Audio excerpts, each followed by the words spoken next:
आज की कहानी है संगत का असर, सौम्यता का वास। एक चित्रकार को किसी बहुत ही सुंदर सुशील लड़के की पेंटिंग बनानी थी। ऐसा लड़का की तलाश में वो कई वर्षों तक यहाँ वहाँ फिरा। बहुत मुश्किल से एक ऐसा लड़का मिला जिसके चेहरे पर अत्यंत ही मासूमियत चेहरे से झलक रही थी। चित्रकार ने उसके सामने बैठकर उसका पेंटिंग बनाया। उसे बाजार में भी बहुत चाहा गया और बहुत उसकी तारीफ हुई और उसकी खरीदारी भी बहुत हुई, खूब बिका।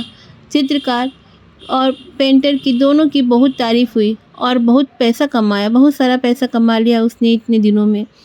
बहुत सालों के बाद चित्रकार के दिमाग में आया कि अरे, मैंने बहुत सुंदर तो तस्वीर बना ली, लेकिन अब ऐसे लड़के की तस्वीर बनाऊं जो बहुत ही, जिसे देखकर लोगों को घृणा आए और उसका व्यवहार बहुत खराब हो और उसको देखकर लोगों को डर लगे। ऐसे लड़के की मैं चित्र बनाना चाहता हूँ। तो इस चक्कर में वो बहुत सारे अड्डों पर गया, जेलों में गया और जहाँ जहाँ झगड़ा होता है वहाँ पे गया।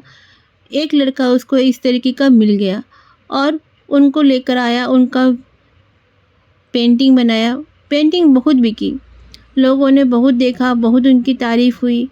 लेकिन एक दिन वो लड़का जिसको देख के लोग डर जाते थे, वो चित्रकार से मिलने आया और बोला कि आप ये दोनों लड़के की चित्र जो देख रहे हो अलग अलग, ये दोनों अलग अलग नहीं हैं, एक ही है।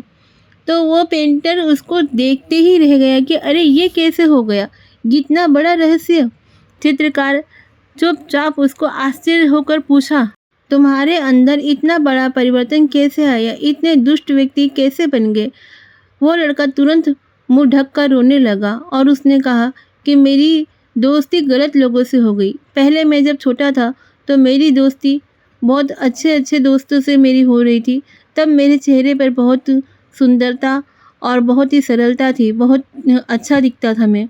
लेकिन जैसे जैसे मैं बड़ा हुआ, मेरे सभी दोस्त बिछड़ गए और मेरी दोस्ती बुरे लोगों के साथ में हो गई, जहाँ पे मैं बुरे बुरे काम करने लगा और मेरा चेहरा भयंकर हो गया और मैं दुष्ट दिखने लगा। सभी लोग मुझसे घृणा करने लगे। किसी विद्वान ने ठीक ही कहा है, संगत से मनुष्य का जीवन परिवर्तित हो जाता है। अगर संगत अच्छी हो तो आदमी सुंदर दिखने लगता है, अगर संगत बुरी हो तो आदमी भयंकर दिखने लगता है। आपको ये कहानी कैसी लगी कमेंट कीजिए।